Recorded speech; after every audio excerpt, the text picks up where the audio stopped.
On aurait été peut-être plus fort techniquement, mais moins unis. Je pense qu'on ne faisait pas cette médaille.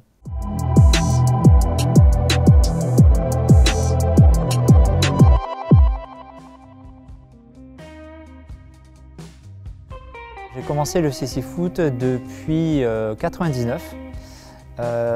Et derrière, j'ai commencé en malvoyant, parce qu'il y a deux catégories au CC Foot. Il y a les malvoyants, c'est du futsal classique. Et en 2001, j'ai commencé le foot B1. Donc c'est le CC Foot qu'on voit à la télé. C'est avec un masque et un ballon sonore.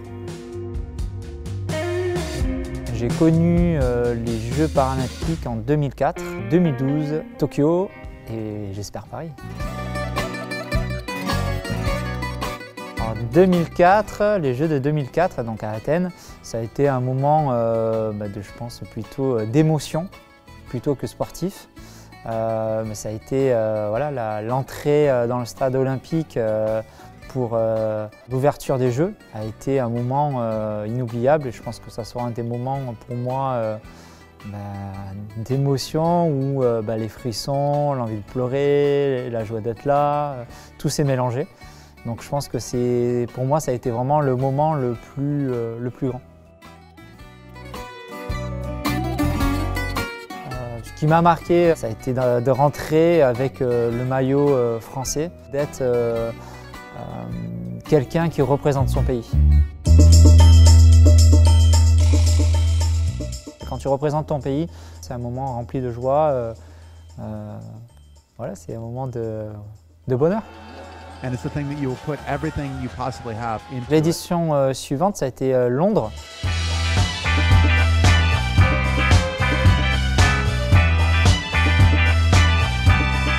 Donc ça a été plutôt, je vais dire, sportif, où les émotions se sont mélangées.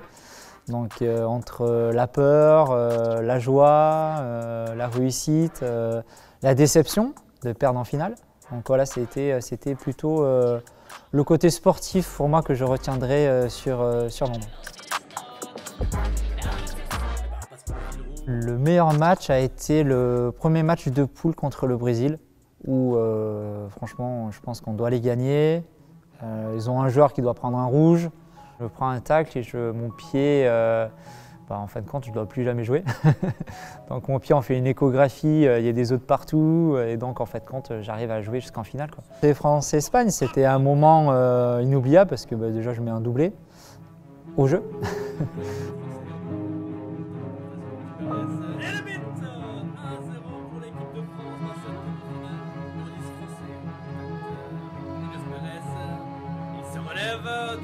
La frappe et le but! Le doublé de Frédéric. Tu qualifies, même si tu joues en équipe, tu sais que grâce à ton dernier geste, tu amènes ton pays, tu es capitaine, tu amènes ton pays en finale. Et les finales, c'est un moment, je pense qu'on nous aurait dit qu'on allait en finale, je pense qu'on aurait signé tout de suite. Tourne et tente des 7 mètres. J'ai fini encore. L'esprit d'équipe nous a permis de faire cette médaille. Un peu moins technique que d'autres pays, mais l'esprit d'équipe nous permet de compenser. Le physique aussi, ça nous permet de passer au-dessus. On aurait été peut-être plus fort techniquement, mais moins unis. Je pense qu'on ne faisait pas cette médaille. Quel spectacle! Les Brésiliens, emmenés par leur numéro 10, Ricardinho, décrochent leur 3e médaille d'or paralympique consécutive. C'est une joie, mais une tristesse, parce qu'on finit 2e.